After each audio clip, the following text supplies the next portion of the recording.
আজকে তাই বাড়িতে হচ্ছে ভাজা পিঠে। নারকোল, খেজুর গুড়, আখের গুড় রাখা আছে, যেটা নারকোলের পুর হবে। আর হচ্ছে ভাজা পিঠের মেন জিনিস এই রাঙা আলু আর এমনি আলু, এই দুটো রাখা আছে। আর এখানে মুগ ডাল রাখা, যেটা ভেজে রাখা আছে। আর এখানে কিছুটা মটর ডাল আছে, যেটা এই মানে এই পিঠেটা কিনা খাস্তা করবে এই মটর ডালটা দিলে, আর মুখে দিলে একদম মিলিয়ে যাবে।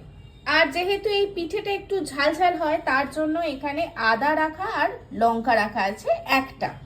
দু রকমের ডালই এখানে ধুয়ে রাখা হয়েছে।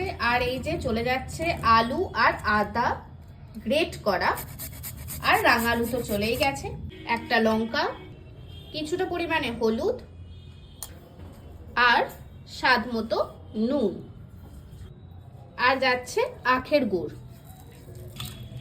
জল দিয়ে এটা এবার সেদ্ধ হবে। এখন নারকোলের পুরটা রেডি হবে। এখানে চলে গেছে আখের গুড়, আর এবার যাচ্ছে খেজুরের গুড়। খেজুরের গুড়টা দেওয়া হচ্ছে যাতে গন্ধটা দারুণ বেরোয়। এবার চলে যাচ্ছে কোড়ানো নারকেলগুলো, ভালো করে এবার মিক্সড করে নিতে হবে। এই যে আমাদের পুর রেডি হয়ে গেছে।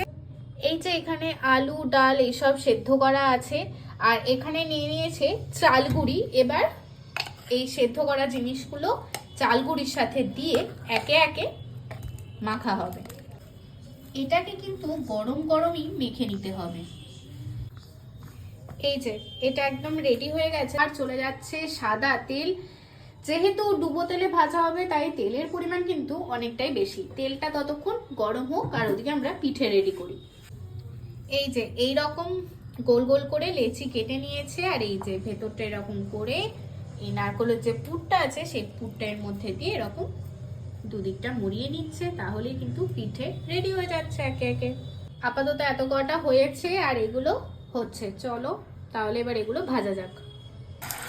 তেল হয়ে গেছে, প্রথমেই দুটো ওই ছোট পিঠে চলে গেছে, তারপর একে একে এই পিঠেগুলো চলে যাচ্ছে। এই যে এরকম করে জিনিসটা ভাজা হচ্ছে, একদম ডিপ ফ্রাই হবে। আচ্ছা, একটা ছোট অগ্নির কাছে চলে যাচ্ছে, আর একটা ছোট ওই যে বাগানে চলে যাচ্ছে। এবার এগুলো ভালো করে ভেজে তুলে নিতে হবে। ভাজা কমপ্লিট। এবার এই যে তুলে নিচ্ছে। এই যে আমাদের ভাজা পিঠে রেডি। আর আমি এটা খেতে থাকি, আর ওদিকে মা বাকিগুলো ভাজতে থাকুক। তাহলে চলো আজকের মতো টাটা, বাই বাই।